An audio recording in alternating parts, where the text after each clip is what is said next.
kita tahu Indofarma problemnya bukan hanya kerugian bisnis, tetapi perilaku yang menyimpang. Saya mencoba mencari data sekunder, yaitu dari Bursa Efek Indonesia. Laporan keuangan 2024, audited 2024, belum diserahkan kepada Bursa Efek Indonesia. Sudah diberi peringatan pertama sampai peringatan ketiga dan didenda sebesar 150 juta. Laporan yang disubmit terakhir adalah laporan Q3 2023. Ini perusahaan publik. Sebagian sahamnya dimiliki oleh publik. Dan aturannya jelas menurut surat edaran nomor 006 BEI /10 garis hubung 2019 tertanggal 28 Oktober 2019 tentang tata cara penyampaian laporan secara elektronik oleh perusahaan tercatat, wajib untuk segera melaporkan laporan keuangannya per tanggal 1 April.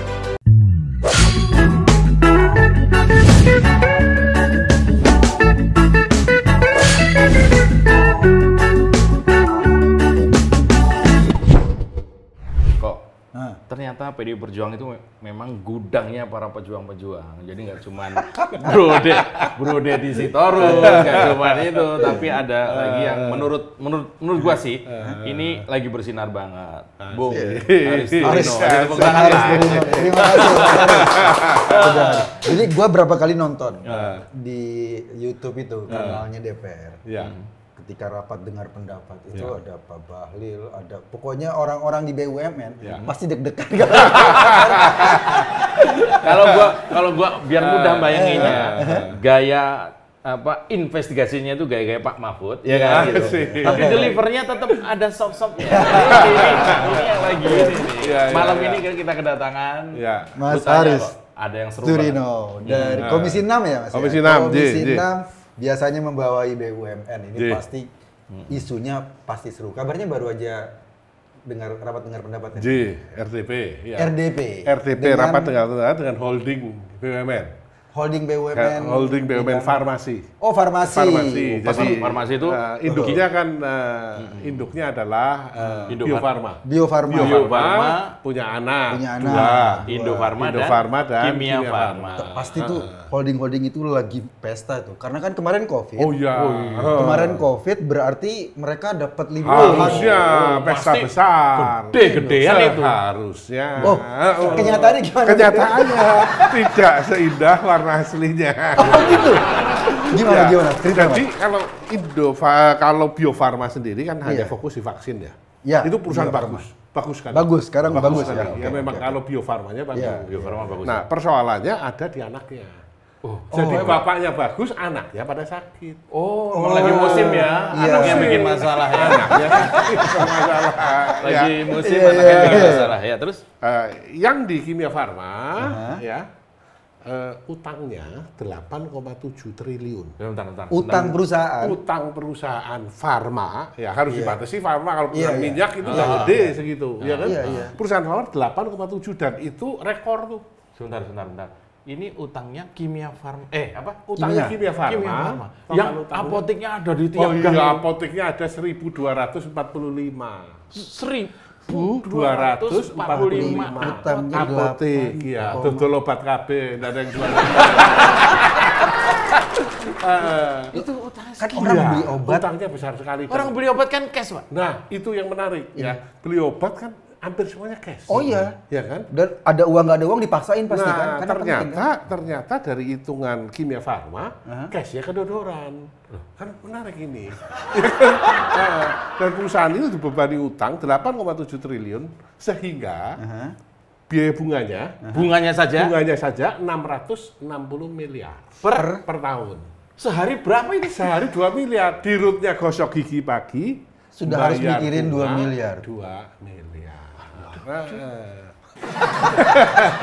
Kirain yang tekor IKN doang. Pak Haris, Pak. Itu Kimia Farma. Itu Kimia Farma. Yang lain. Nah, Anaknya kan 2. Anaknya 2. Bio Farma punya anak, satu namanya Indo Farma, satu Kimia Kimia Farma. Farma. Kimia Farma dibelit hutang. Dibeli tutang. Kalau Indo Farma untung besar dong. Iyalah. Untung besar. Indo Farma harusnya untung besar, ya kan? Ya mestinya. Kok harusnya? Dapat penugasan besar sekali. Alat-alat kesehatan semasa COVID. Iya. Paling gede Loh. seharusnya. Banyak orang yang jadi konglomerat pada saat COVID kan? Yes. Menyediakan alat kesehatan, vaksin, dan Tes lain-lain. PCR. Tes PCR. Iya. Kok seharusnya? Iya seharusnya. Faktanya Faktanya bonyok, rugi juga. Loh, Kimia Farma punya utang 8, Yes. sekian triliun. Yes. Indo Farma Rugi juga. Dan celakanya di dalam kasus Indo Farma bukan cuma isu rugi, isu tata kelola yang tidak benar. Waduh. Ini bahaya sekali. yang ini pasti meledak lagi. Kalau ditata kelola ada repot. Orangnya masalahnya kan? Orang kan? Tapi Menteri BUMN masih sempat main bola loh ya. Orang kan kerjakan dulu PR Muna, baru main bola dulu kan gitu kan. Loh, kalau sekarang Indo Farma, kasusnya seperti apa nih? Ya, Ini banyak. pakai bahasa netizen aja. Pakai seperti apa? bahasa netizen ya. Iya. Ada deposito katakan.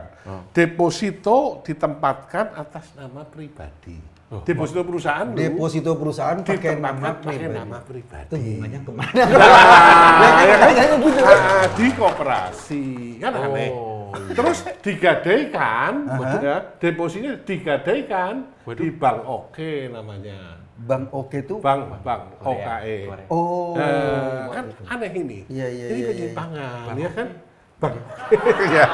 Nah, kemudian Kok itu kok apa deposito kok apa perorangan kok? Nah, itu dia. dia. Dan ternyata, Ini temuan. oh temuan. Ini laporan BPK loh. Ini yang Iya, ini laporan BPK. yang jenengan debatkan tadi di Yes. Senayan itu. Iya, ya. Ada lagi. Waduh. Duit-duit perusahaan digunakan untuk kepentingan pribadi. Wah, Kartu kredit perusahaan digunakan untuk kepentingan pribadi. kok ter-SEIL sekali sih? Ada penggunaan buat biduan? Dijual lagi. Buat sunatan cucu juga nggak ada kan? Akibatnya apa? Karyawan nggak bisa dibayar. Oh iya, pernah ada kasus kan karyawannya nggak dibayar, Nggak dibayar. THR-nya nggak dibayar. Kok 11 bulan juga? Kayak di rumah. Enggak ya? Berapa itu? Oh ya jumlahnya banyak jadi. Karyawannya nggak Nggak dibayar. dibayar. Nanti nunggu duit dari induk, dari Bio Farma. Kalau Bio Farma ngecurin duit, Baru kalian gajian. dibayar gajian. Semua dipotong. Ya, itu pun dipotong. Dan yang lebih lucu lagi kan, ini ada lagi nih. Apa itu? Perusahaan pinjem pinjol.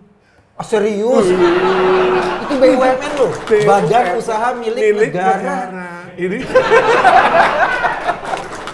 Pinjol pinjol.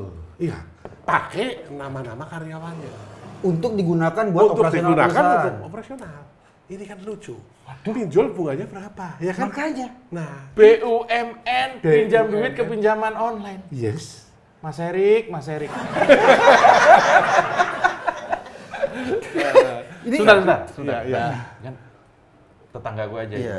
itu pinjem pinjol 4 juta kalau nggak salah. Yang gue bantu kasusnya. Hah? Ngembalinya 48 juta. telat bayar kan? Karena Bunganya telat. terus. Oh, telat. Ini bunga, gimana denda. ini? Nah, ini dia. Berapa tadi pinjamannya? Pinjamannya tidak besar, sekitar 1,28 miliar. Tapi pinjol Tapi loh. pinjol. Kan harusnya kan kalau bisnis ya B2B dengan bank Nah, apa kayak gitu kan kenapa? ada aturan. Kalau sudah tidak bankable, kalau enggak, asetnya sudah negatif. Tapi buat pinjol Ekuitasnya sangat. negatif sudah. Tapi pinjolable ya. Pinjolable. Kalau nggak bankable pinjolable dia. Dan ini saya sudah ingatkan 5 tahun. 5 tahun ya. Dari sejak saya 2021 ya masuk di Komisi 6, ini kita sudah ingatkan terus. Tidak pernah ada perbaikan kinerja di Indo Farma. Sebentar. Ini ada kemungkinan nggak? Karena sudah pinjol, judol juga nggak? Kalau sudah nanti dapat sembako. Nah, ini menarik bahwa Ya, ya. ini ada perusahaan BUMN, Yes. Badan Usaha Milik Negara. Yes. Berarti kan 100% sahamnya punya negara kan? Ya, ada punya masyarakat Ada kan, punya karena dia masyarakat. sudah go public. Oh. Dan celakanya lagi Oh, kan. go public Sudah go pinjol. public pinjam-pinjol. Itu pertanggung jawabannya gimana nanti pas Laporan LPS? keuangannya Seharusnya kan perusahaan go public harus lapor ke Iya. Bursa Efek. Iya. Sampai sekarang laporan keuangan 2023 belum disubmit. Saya sudah tanya kepada Bursa Efek, ya, belum disubmit sampai didenda, diberi peringatan ketiga, peringatan keras dan terakhir. Biasa kan? Keras dan terakhir. Oh iya, mirip-mirip ya KPU gitu juga ya. Untung nggak di MK. Nah itu saya membayangkan ya, ini perusahaan udah masuk bursa. Iya. Kemudian kan ada saham masyarakat kan, masyarakat ikut menanam investasi di situ Dan kan. kita juga ada di situ. Iya, terus kemudian dia pinjol, ini gimana caranya? Itulah yang tadi saya tekankan ya, bahwa tindakan-tindakan ini sudah bukan kerugian bisnis. Ini sudah tindakan yang menyimpang dari undang-undang. Harus didorong ke ranah hukum. Itu dia. Ini kan pasti ada manusia yang bertanggung jawab terhadap harus. kejadian ini kan. Harus. Nah ini nggak boleh lenggang kangkung Ya. ibaratnya. Makanya kita Karena ini tadi duit dorong. negara, duit kita, duit masyarakat. Duit ada di masyarakat, situ. duit negara. Iya. Kita ini terlalu terbiasa menggunakan duit negara Ya. dengan seenak lo itu bahasanya gitu kan. Ini juga kejadian. Makanya kita dorong tadi Komisi 6, saya bongkar, saya sampai tadi di RDP saya minta izin sama pimpinan untuk bongkar ini cukup lama, hampir 25 menit saya bicara ini. Oh bicara 20, dikasih waktu 25 Ya, menit? saya dikasih waktu biasanya kan 5 menit, saya Iya, izin. Saya paling belakang enggak apa-apa, tapi saya mau bongkar ini. Ini loh, ini namanya kerja buat Nah rakyat tuh kayak itu apa gitu. aja detail-detailnya yang Ya, tadi Mas- masalah, kemudian saya belajeti masalah kerugiannya dari tahun ke tahun sampai ekuitasnya negatif. Sehingga nggak bisa memang pinjam uang di bank, memang nggak bisa. Udah nggak mungkin, Nggak ya? mungkin. Kan biasanya perusahaan itu ya, setahu gue ya, 3 bulan saja ada suatu yang ganjil, ada perubahan yang sangat signifikan, baik di tingkat struktural dan seterusnya. Ini berapa lama kejadiannya dari 5 tahun. 5 tahun? 5 tahun. Lu pinjolnya 5 tahun? Nah, nggak pinjolnya, Nggak, pinjolnya pinjolnya baru. baru. Kalau misalnya pinjolnya 5 tahun, berarti pakai danakita.com itu. Jangan-jangan nanti ketika pas mereka babak belur terus minta pakai kita bisa itu. Sumbangan ya. Bantu BUMN. Saya juga tadi ngomong sama holdingnya, Iya, Youth iya. Holding. Nah, lu ngapain di situ? Tugasnya Bapak Holding kan bukan cuma ngutangi dong, Iya dong, iya. ngawasi, Oh, iya. iya kan? Iya. Kan ada komisarisnya, ngawasi, iya kan? dong. Makanya kita bongkar aja. Oh terus gini nih, dalam konteks perusahaan yang sudah seperti ini kan agak susah dibilang kalau mereka mau ini kan mereka sudah listing ya. Iya. kan? Ya. Ini gimana melihat problem ini dan bagaimana jalan keluarnya? Jalan Iya, keluarnya. jalan keluarnya tentu harus restru, ya kan, direstrukturisasi. Bekukan dulu nih Iya, kalau perlu. restrukturisasi, Direstrukturisasi, ya.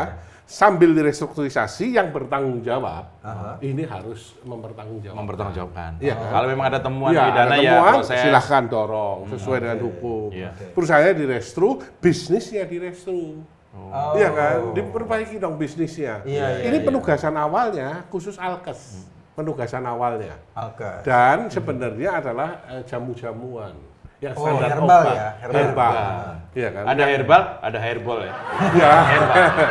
Nah, tetapi ternyata penjualan alkesnya rendah, jamunya ndak jalan. Alkesnya rendah. Rendah, jamunya ndak jalan. Dia jualan obat-obat generik. Padahal banyak rumah sakit milik pemerintah loh. Kan Itulah. ini BUMN harusnya kan Itulah. bisa. Suplainya. Heeh. Wah ini Karena kayaknya banyak transaksi-transaksi ngawur, fiktif, ya kan? ada juga transaksi fiktif. Ada. Wah ini Ada berarti masalah transaksi moral fiktif. ini. Masalah Ini moral. kelakuan SD. Kalau yang di Indofarma ini masalahnya bukan hanya kerugiannya 191 miliar. Tapi Indofarma? persoalannya Indofarma. Persoalannya di ini tata kelolanya enggak benar. 190 miliar tadi udah termasuk pinjol. Itu apa tadi transaksi fiktif dalam soal apa? Dalam penjualan FMCG, jadi fast moving consumer goods, Iya, banyak itu sehari-hari transaksi fiktif. Oh. Ya. Transaksi fiktif kan masalah moral kan nyolong itu kan. Nyolong, pasti dicolong. motifnya itu. Rendahan banget ya. Untuk BUMN yang mau nggak mau sangat dekat dengan kehidupan sehari-hari masyarakat Iya. kan. Iya dong. Apoteknya juga terjangkau harganya Ya, dan sebagainya. Itu kalau apotek sampai tutup kasihan masyarakat juga. Apotek di Kimia Farma. Iya, maksudnya Iya. kita ngomong Kimia Farma. Iya. Kimia Farma dan Indofarma Iya. tadi kan. Ini kalau sampai apotek jangan tutup lah ya. Ya.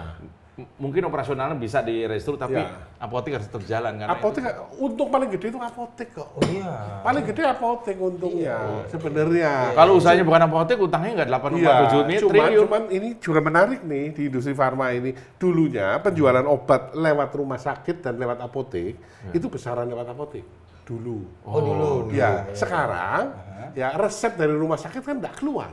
Kalau kita sakit, resepnya kan langsung di ke apotek. apoteknya Apotek rumah ya. sakit. Iya. Sehingga apotek Kimia Farma nggak kebagian. Wow. Iya kan? Apotek-apotek yang ada di sekitaran rumah sakit dulunya tuh hidup. Oh, sekarang Karena malah. jelas lebih murah daripada Iya. beli obat di rumah sakit. Iya. Iya. Nah sekarang ini resepnya nggak rembes keluar. Iya. Oh iya, Di- jadi Nah, pasien nggak dikasih resep Ah, kan? Pasiennya nggak dikasih Dosen, resep. dosen Sehingga dokter. penjualan di apotek turun tinggal 35%, ya rumah sakitnya 65%. Oh, jadi memang ada perilaku konsumen yang berubah karena sistem juga Aturannya berubah. berubah. Nah, Iya. kalau dalam konteks apa tadi Indofarma sama Kimia Farma, pemerintah sebagai pemegang saham itu harus nambah. Nah, tadi ada permintaan ya untuk penyertaan modal negara. Oh. Ya, 2,2 triliun. Cuman clear posisi kami di Komisi 6, kita tidak akan memberikan ya penyertaan modal negara kalau urusannya untuk menutup kerugian. Ini duit rakyat ya. Iya, Oh iya. iya, Ya kan, orang bayar pajak. Itu permintaan dari Ya, mereka, dari mereka kan mengusulkan ada penyertaan modal negara. Kalau ini digunakan untuk mengembangkan vaksin, masih Oh, masuk oke, akal, masih oke. ada. karena ini pemain dunia loh, Bio Oh, Farma iya, ini iya. vaksin Oh, iya, pemain iya. dunia. Iya. Ya, lagi bikin vaksin untuk apa namanya kanker serviks. Tuh. Oh. Ya, itu kan Luar bagus. biasa. Ya, seperti itu dikembangkan. Apalagi mesin-mesinnya di Bio Farma memang sudah tua. Iya. Oh, jadi perlu ada pembaharuan mesin Ya, lah ya. pembaharuan mesin, standarnya segala Iya, macam. Tapi tidak akan diberikan Tidak akan apabila Untuk bayar menutup utang. kerugian. Wah, yang kecewa nggak cuma Pak Bahlil berarti kan. Nah, jalan keluarnya gimana? Iya. Kalau seandainya katakanlah kan ini realitanya mereka rugi, Ya. ya kan? Terus jalan keluarnya sebagai BUMN gimana? Apakah mereka cari sumber dana dari mana? Sementara mereka udah nggak ini bankable. yang susah Mas. Karena kalau swasta ya, Iya. kenapa sih Kimia Farma yang ruginya paling gede ya, 1,8 triliun. Ya, ini kan ruginya gede sekali. Kenapa sih? 2019 dia bangun pabrik gede sekali, namanya Plant Banjaran. Namanya. Oh iya. Itu punyanya Kimia Punya Farma. Kimia Farma. Gede. Terus Kimia Farma juga membeli satu perusahaan namanya Vapros. Oh, Vapros dibeli. Vapros itu dibeli oleh Kimia Farma. Berikut produk-produknya ya. Berikut produknya dan juga membeli 2 perusahaan lagi, anak perusahaan lagi, belanja namanya terus. Marin Lisa dan Lucas Pharma. Itu 350 miliar. Nah, kalau katakan di swasta, ya cut loss saja toh. Iya. Perusahaan ini sudah tinggal dijual. Iya, jual Laku lagi, 150 kayak laku berapa, ya kan? Menutup Nah, di kerugian. BUMN nggak bisa dijual. Apalagi dijual rugi. Saya tadi katakan di RTP, dijual rugi artinya masuk bui. Oh iya, iya pasti. iya, Karena iya, merugikan iya. negara. Iya. Ya. Oh iya Merugikan ya. negara. Merugikan ya. Iya merugikan. Dia Meskipun kan cuma sepuluh. Rp1 harus untung. Harus untung. Untung pun nggak gampang menjual aset BUMN. Oh iya betul ya. Ya, ada 10 pabrik, ya menurut saya produksi hanya di 3-4 pabrik. Jadi Nggak yang usah banyak. Yang lain tidurin oh. supaya efisien. Iya, iya. Artinya Itu memang harus efisiensi yang pertama. ngambil langkah efisiensi ya. Efisiensi harus, ya kan? Itu solusi ya. Ya, Oke. ini solusi. Di samping tentu utangnya direstru. Oke, dua. Minta bantuan dari Kementerian BUMN, Iya. utangnya direstrukturisasi lah. Iya. Apalagi paling banyak utangnya kan ke BNI. Ada 11 krediturnya. BUMN ke Paling BUMN banyak ya. ke Ke BNI. ya kan? Ah. Ya tentu bisa lah. Sesama BUMN lah ya. Sama BUMN ya. Oh. Kan ada Mas Berpanjang, Sigit ya. segala macam. Itu kalau untuk kasusnya di Kimia Farma. Kimia Farma. Nah, kalau Indofarma. Indofarma agak susah. Jadi ngomong Produknya ke tua. debt kolektornya pinjol belum bisa ya. Produknya sudah tua semua. Produknya atau alatnya? Produk. Oh, pabriknya bagus. Produknya Indofarma itu produksi misalnya? Indofarma, oh ya obat jantung tahun 70, tahun 80. Oh, udah nggak dipakai lagi Sudah sekarang. dipakai, tapi harganya sangat murah karena sudah ketinggalan zaman. Obat kolesterol ya obat kolesterol yang paling tua, ya kan? Itu Sehingga obat ada harganya. itu obat untuk sakit jantung yang biasa. Sakit jantung karena sudah tua, sakit jantung karena lemah. Kalau sakit jantung karena mungkin korup, obat itu nggak bisa. Kurang mahal, ya toh? Jadi sementara menurut saya tadi sudah bicara dengan direksinya, sementara maklun. Jadi fasilitas produksinya ya dipakai oleh pabrik warna Merek lain. luar. Produksi di sini, menyewakan alat, menyewakan pabrik. Solusi itu ketiga. Ini yang ditawarkan Komisi 6. Iya. Saya katakan ini harus dilakukan. Biar pabriknya bergerak. Ada duit masuk. Ada duit masuk. Karyawan dibayar, iya kan? Enggak kepikiran sama direksinya ya? Solusi-solusi tadi ya? Enggak, kalau farma kebetulan saya pernah di Dexa Medica, di industri farma. Wah, ternyata saya punya menguasai background. tentang farma. Pantes ngelotok soal Iya. farma itu kan. Nah, Makanya dikasih waktu 25 menit. jadi Asik. kalau misalnya mereka itu sekarang produknya udah tua, itu karena apa? Karena memang riset dan developmentnya nggak Ya, jalan. R&D-nya nggak jalan, terlambat selama ini hanya Mengandalkan nyaman yang dengan sudah seperti ada. itu, ya kan? Kok kayak zaman sekolah, anak negeri itu malas mikir, banyak kan anak swasta jadi juaranya kan. Jadi seharusnya kan obat kan yang bisa diproduksi kan obat generik ya. Iya. Seharusnya begitu obat mau off patent, Iya. patentnya mau habis, perusahaan-perusahaan farmasi Indonesia harusnya dia sudah daftar. Sudah daftar. Sehingga Proaktif. ketika patennya habis dia langsung menjadi generik yang pertama tersedia di pasar. Harganya masih sangat bagus.